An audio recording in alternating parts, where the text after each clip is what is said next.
as a child I was brought up in a world where Māori art was everywhere. Wasn't necessarily practiced widely, but it was still practiced in our family.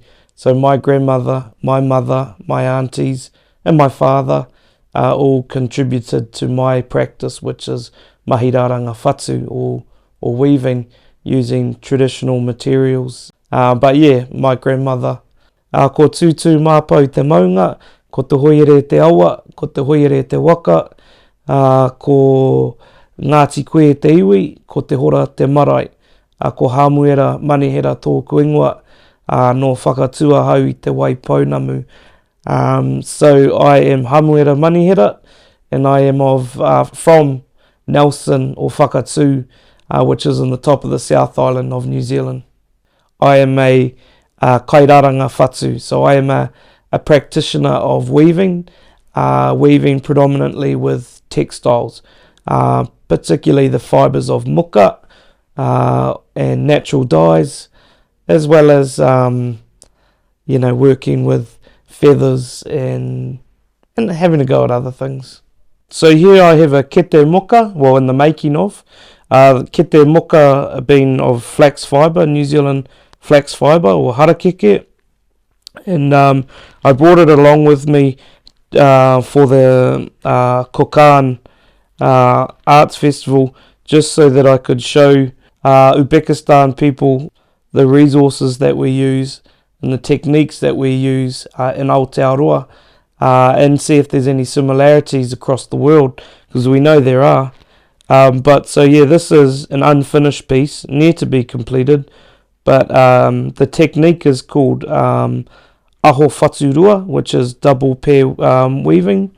It's adorned with these little dyed fibres of or what we call pāheke, the loops. So they've been dyed using natural dyes. So the dye has come from the bark of some of our native trees.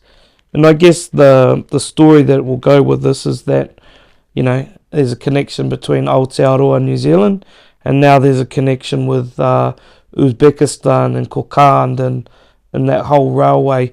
So in fact, the colours to me remind me of when we were on the train from Tashkent to Kokand, and you're in the mountains and it's all red.